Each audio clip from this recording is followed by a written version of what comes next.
Negotiations. Let's talk about negotiations from a transaction coordinator's point of view. So do I negotiate contracts? Do I negotiate what the sellers or buyers disclose? Do I negotiate prices? And right off the bat, no.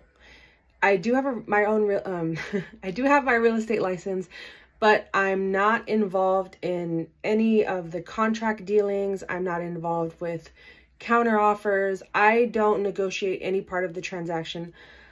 All I simply do, and it's not all I do, but at the beginning of a transaction, I'm just looking out for the fully executed contract as well as any other attachments that may come with it, like a counteroffer, an addendum, disclosures, reports, etc. And my job is to audit the file, make sure all parties have executed accordingly, meaning they have signed on the dotted line, they've initialed, they've dated, and requesting any items that may be outstanding and or missing, and repeating that process until we're closed and we have a full, complete file. So if you have any questions about that, or maybe you are a TC that does negotiate contracts, are you getting a commission? Are you getting paid extra? How does that work for you? Let me know, I'm curious. My name is Lillian Hernandez, and I'm demystifying the business of real estate one post at a time. Check out my podcast, Transaction Care, and give me a follow. I'd like to keep up with you and your journey, and you can keep up with me and my journey. So let's talk about it. Close of escrow. What does my pre-closing checklist look like? So assuming we've done at minimum our 3 audits, and I'm speaking from a real estate transaction coordinator's point of view, and we've done our 3 audits, the majority of the files closed. Now we're about 7 to 10 days away from closing.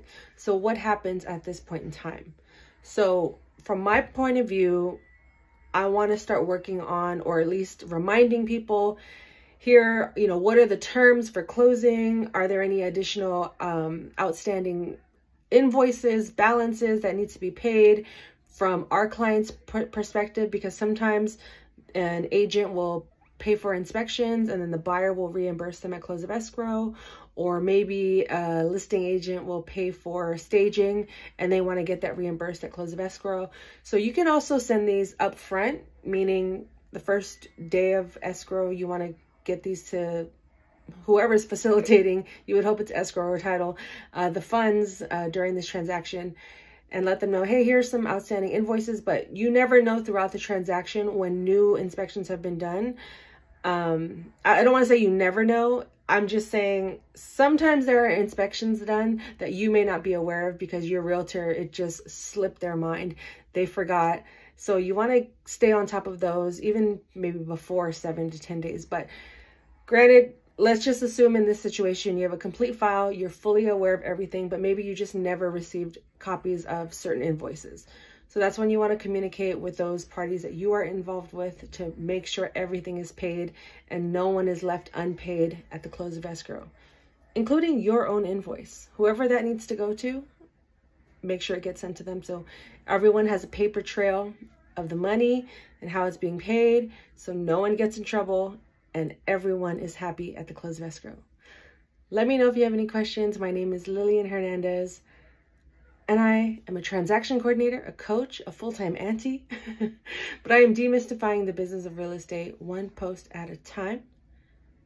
And I have a podcast. I also offer paid coaching. So if you want to work on one-on-one, send me a message or comment coach in the comment section, and don't forget to give me a follow.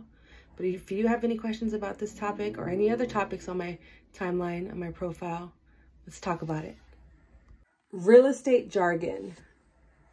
In every industry that you may work in, whether it's medical, real estate, dance, every particular field has its own jargon, way of speaking, its own language per se.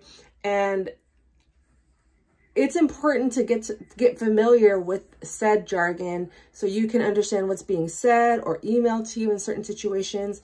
And so you can also communicate thoroughly with whoever it is that is on the other side of those phone calls or emails. And it helps you to look, you know, more experienced in your field as well as professional.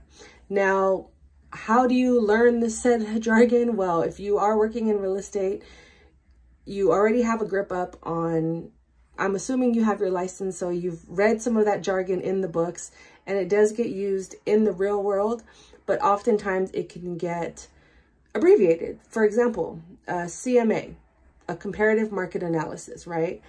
It's a report that compares properties similar to other properties in the area.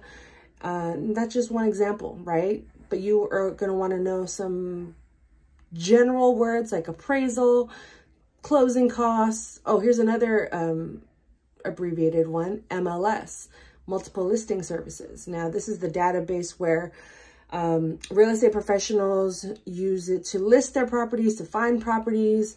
You do have to pay for it, but the MLS, that's a key place where many real estate professionals find business and homes for their clients and such. So these are just a couple of words that you should be familiar with. But what I'm getting at essentially is that in the field you work on, it's important to not just sit there and read the dictionary of real estate, but I mean, if you do that for fun, kudos to you. I'm not.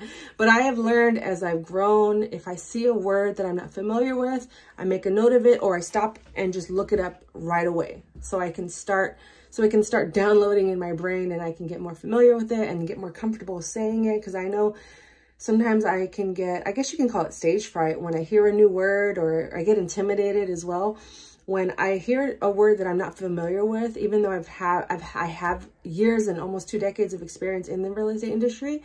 But I've learned, and the tools and resources that I use from within are, okay, let me make a mental note of that and look it up on my own. Or I stop and say, hey, can you remind me what that word means? Or how do you define that word? What context are you using it in? Or something along those lines where it opens the dialogue, because sometimes people throw out words that they don't even know the meaning to, but they've just gotten so used to using it in certain situations.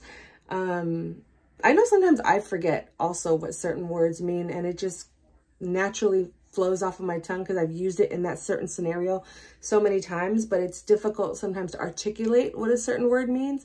It's not necessarily that I don't know what it means. It's more so if I use the word appraisal, and then someone asks me, oh, what is an appraisal?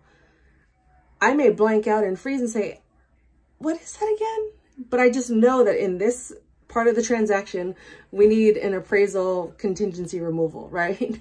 And it doesn't mean that I'm the worst person on earth. It's just sometimes we're in this, just like we're in tunnel vision mode and focus, that it's okay to just stop and pause.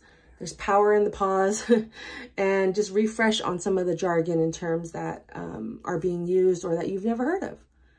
So I hope this is helpful. If you have any questions about the real estate process or business, my name is Lillian Hernandez. I am a real estate transaction coordinator, podcast host of Transaction Care, the podcast. Go check it out. I also offer paid coaching. So if you want to schedule a one-on-one with me, you can schedule a free discovery call, and we can get on the phone right away and get you on track to accomplishing your goals. And give me a follow, because I talk about this stuff and other topics related to business, real estate, finances. And sometimes I go out in the wild and you can see a day in the life of me. But until then, if you have any questions about this topic or anything else, let's talk about it.